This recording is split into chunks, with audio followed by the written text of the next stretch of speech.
que j'aimerais transmettre à travers cette retraite et ces paroles que je vais vous donner, c'est comment être artiste de sa propre vie. Comment entrer dans cette reconstruction avec l'Esprit Saint, avec le pardon obtenu par Jésus-Christ. Comment devenir acteur avec le Père éternel, artiste des artistes, de sa propre vie. Cette recréation, en vivant les 10 paroles de vie, appelées les 10 commandements, qui ne nous écrasent pas, mais qui au contraire vont être comme un stylet pour retailler notre vie, pour resculpter notre vie.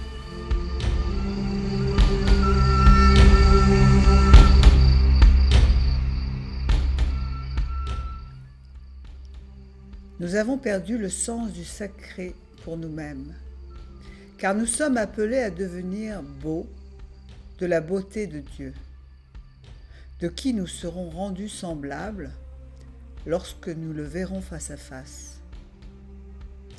Mais aussi pour les œuvres d'art réalisées au pressoir de l'amour, entre le moi vers le nous en Dieu. Car l'artiste dévoile sa propre personnalité et son cheminement. L'œuvre est au service de sa quête de Dieu et rend sacramentellement présent le mystère. La visibilité de l'image nous introduit dans l'invisible divin. La transfiguration du Christ nous montre la beauté qui nous attend. L'art sacré est un lieu théologique qui, lorsqu'il est authentique, a une profonde affinité avec la foi. L'art est un instrument de salut, de guérison, de méditation, d'illumination et d'union au Créateur par la création. Il nous éduque le regard pour voir Dieu dans la transparence du monde. L'art unit tous les hommes au divin par l'esprit. L'artiste n'est déjà plus tout à fait de ce monde, car il est sur le chemin de l'invisible, donc du mystère du divin dans l'humain. Le geste pur est séparé de toute ambition, et c'est en devenant un autre que l'on verra autrement.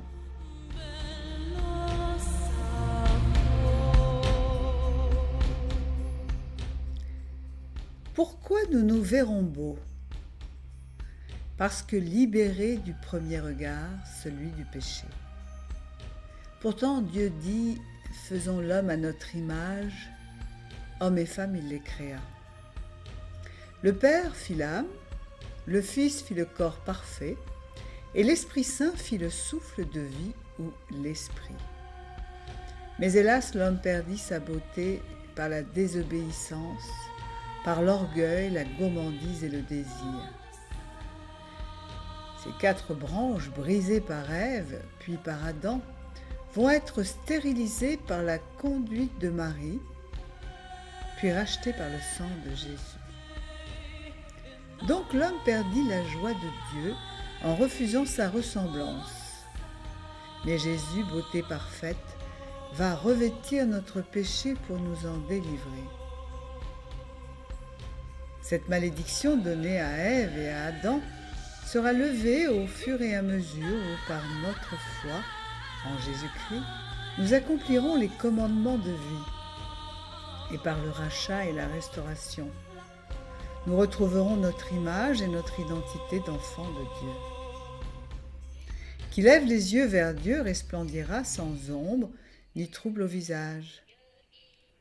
Rentrons dans cette genèse de l'âme en descendant dans tout ce qui en nous est imprégné du péché, pour que le sang de Jésus-Christ, l'Esprit Saint, nous recrée en attendant la résurrection finale.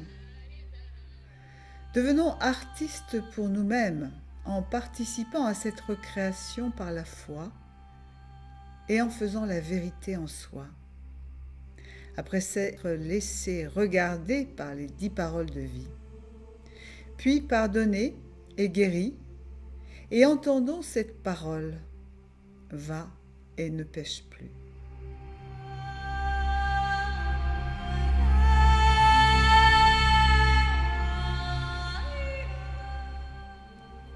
Entrons maintenant dans le décalogue que Jésus n'est pas venu abolir mais accomplir. En lui tout d'abord, puis en chacun de nous.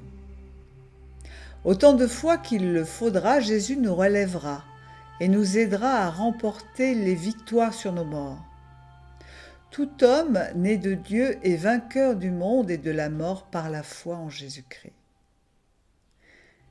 La loi garde l'amour et l'amour garde la loi. L'esprit est le sang de l'âme lorsqu'elle est tournée vers lui, mais si elle se tourne vers le monde ou les puissances du corps, elle meurt. Le corps qui a une âme ordonnée à Dieu devient le temple de la présence divine 3 fois sainte. Donc quittons ce moi en retrouvant l'ordre initial et recevons-nous de Dieu dans notre véritable identité. Jésus nous résume ce décalogue par « Tu adoreras Dieu seul et tu l'aimeras plus que tout, de toutes tes forces, de toute ton âme et de tous tes moyens, et ton prochain comme toi-même. » Essayons de développer les paroles pour qu'elles puissent prendre corps en nous et qu'ainsi devenue arche de la nouvelle alliance, la nuée nous recouvre entièrement.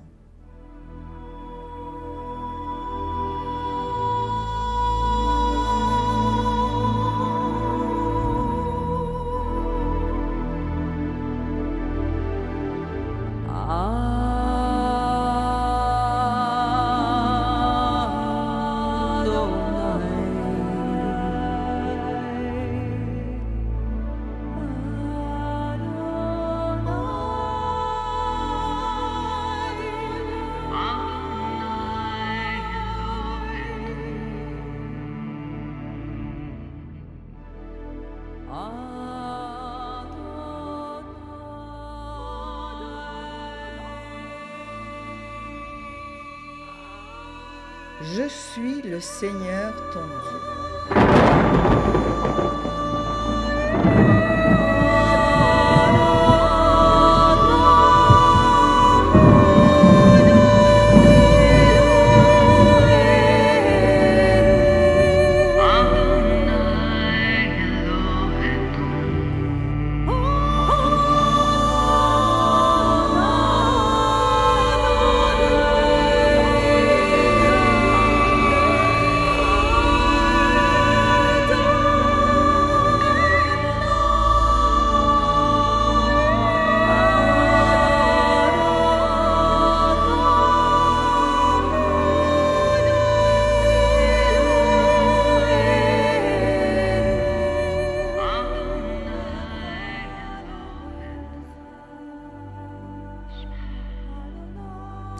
Celui qui est, l'être qui l'emporte sur toi.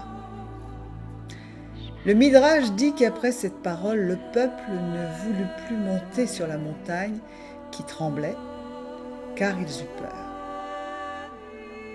Je suis l'être qui t'ai fait sortir de l'esclavage, advenir dans le temps. Puisque mon nom est aussi bien présent, passé qu'à venir. Ainsi se trouve l'écart entre l'être et ce qui est, le créateur et la créature. Il est le passage vers la liberté de sortir de ton moi narcissique, vers l'ouverture d'un devenir divin. L'Égypte, pour le peuple passeur, comme pour nous, symbolise l'esclavage, ce qui est mortifère, soit l'élan vers l'être qui est annulé. On est esclave de tout ce qui nous attire et nous limite, esclave des vanités, des titres, de sa place, de son manque de place, esclave de ce qu'est l'autre, de nos passions, du paraître, du non-paraître, des faux êtres dictés par le vouloir des autres, des idéaux de la pensée collective, être politiquement correct, mais aussi esclave de faux dieux, les magies, les superstitions, les pratiques occultes. Même les sacrements doivent être reliés à Dieu et non à leur seule matérialité. Regardons ce que nous mettons avant Dieu et nous aurons le nom de nos idoles. Toutes les divinations qui sont des désirs de puissance et des manques à la providence sont péchés contre Dieu. Il y a aussi la vente des réalités spirituelles. Exemple, dans l'Évangile, Simon qui voulait acheter les charismes des apôtres. L'athéisme, l'humanisme, qui ne compte que sur le pouvoir de l'homme, de la science ou bien de l'argent. L'agnosticisme, qui est une idéalisation d'un Dieu transcendant et inaccessible. Imaginaire. Aujourd'hui, une énergie sortie de son contexte, une illusion sans parole. C'est très fréquenté dans les milieux intellectuels pour combler les manques spirituels. Tu adoreras le Seigneur ton Dieu, pour ne pas être accaparé par la convoitise de la chair, des yeux et par l'orgueil des richesses. Aimer avec l'âme, c'est maintenir sa pensée en Dieu. L'homme a pour vocation de manifester Dieu par son agir en conformité avec la création. Le Dieu unique et vrai révélé à Israël est le même aujourd'hui qu'hier. Même si Jésus nous révèle par son agir une vérité, nous devons avoir en lui une foi, une confiance, une espérance et un amour sans faille, et maintenir en nous la flamme de l'amour divin. Ne me retire pas ton Esprit Saint.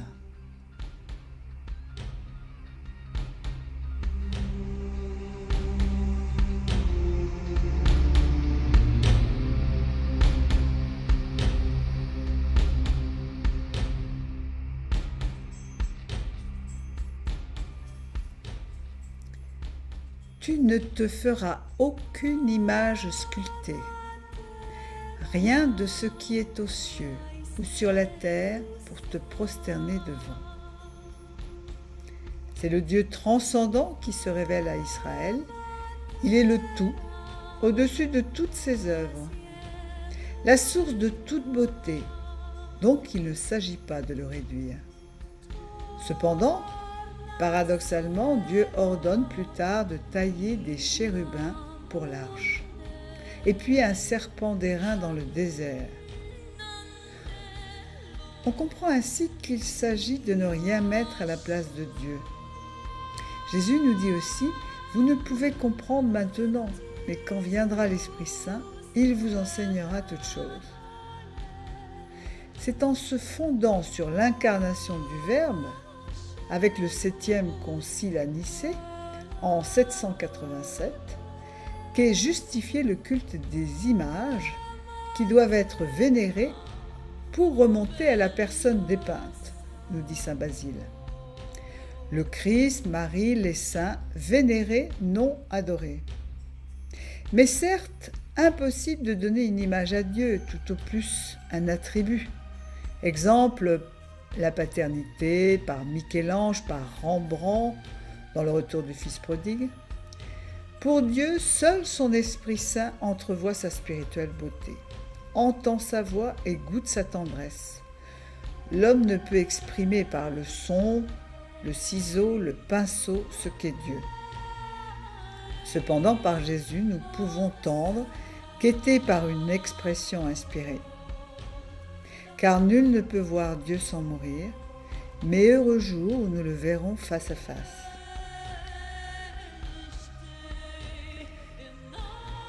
Dieu fait grâce sur 1000 générations à ceux qu'il aime, mais retient les fautes sur 3 ou 4 générations. Il y a une mémoire inconsciente, c'est ce que nous appelons le subconscient, qui transmet le rappel des manques. Ce que les parents ont fermé dans la bénédiction se transmet aux enfants en fermeture frustrante. Jésus seul peut abolir par son sang cette transmission. Il y a encore ceux qui nient Dieu, les nihilistes. Ils ont le désir de maîtriser la mémoire, d'étouffer tout ce qui leur échappe. Ces blocages peuvent aussi avoir lieu en pleine religion, chez ceux qui enferment Dieu dans leur moi, dans l'immobilité d'un savoir d'homme. Pour capturer l'autre, ils se capturent eux-mêmes. Il y a aussi le toxicomane qui veut capturer la transcendance, la gérer lui-même. Il veut manipuler l'irrationnel quand il le désire. Les sectes aussi sont des impasses narcissiques réductrices, des idées pour enfermer l'autre, devenir Dieu à la place de Dieu. Cela bloque la transmission de l'être sur les générations futures, car on ne peut capturer Dieu.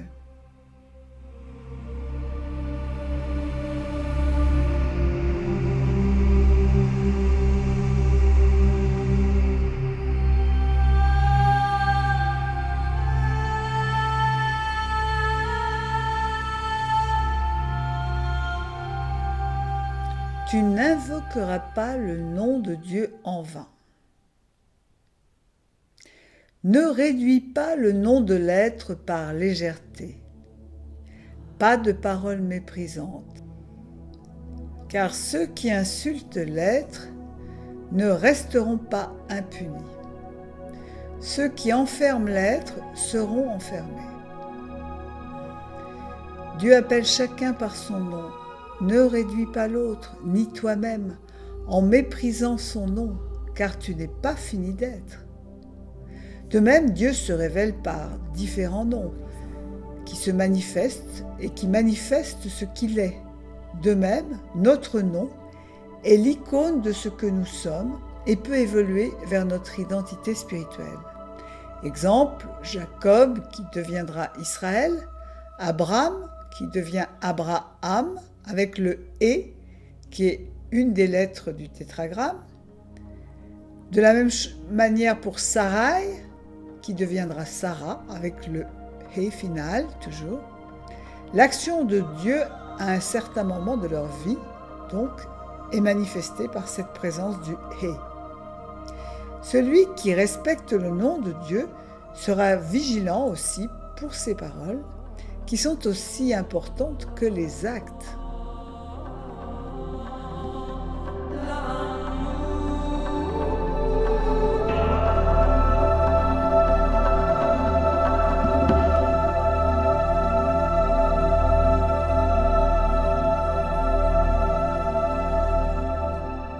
Souviens-toi du jour du Seigneur pour le sanctifier. Un jour ouvert pour faire le bien, pour se consacrer à la louange, pour écouter Dieu. Premier jour de la création et de la recréation pour le chrétien. Par Jésus qui a accompli le Shabbat, c'est le jour pour rendre un culte à Dieu, pour écouter la parole de vie, pour réfléchir sur notre vécu de la semaine. Un jour ouvert sur la charité, qui est l'élan d'amour vers Dieu et vers l'autre. Un interstice qui nous fait voir autre chose si nous le respectons. Une prise de conscience, un nouvel espoir, un autrement. Si nous ne le respectons pas, la maladie peut venir et nous dire « arrête-toi pour changer ». C'est un jour d'ouverture dans l'infini de l'être. Cela nous permet d'ouvrir autre chose, une possibilité nouvelle par la bénédiction de ce jour sacré.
Tu honoreras ton père et ta mère.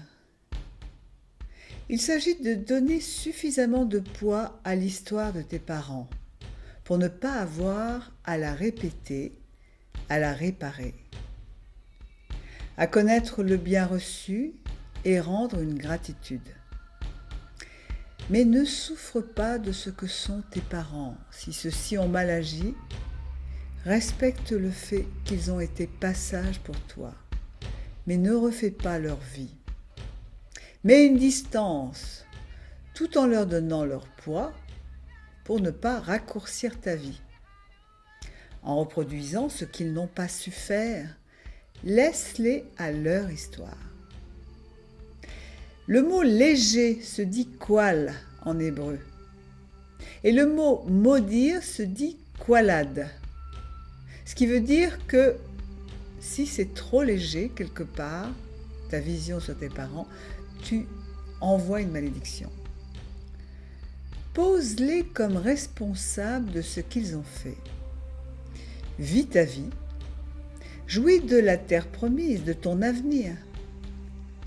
Pardonne et utilise ce que tu as pour te construire ou pour te reconstruire, avec Dieu qui va suppléer à tes manques, au-delà de ton espérance. Les respecter, c'est parfois leur donner un vêtement trop grand, mais ne sois pas névrosé en souffrant de ce que sont tes parents. Les respecter, c'est se préserver de l'état sacrificiel, pour certains avec prudence, pour ne pas se laisser asservir, ni combler leur manque. Parfois une distance sera nécessaire. Alors la prière comblera l'absence.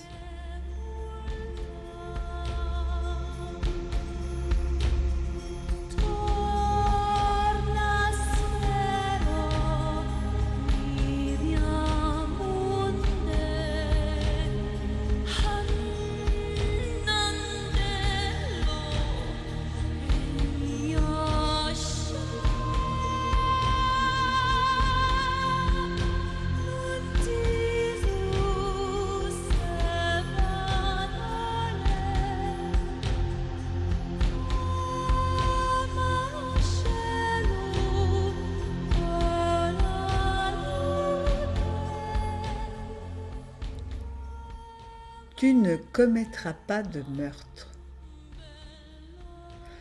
Enlever la haine de son cœur est la première condition pour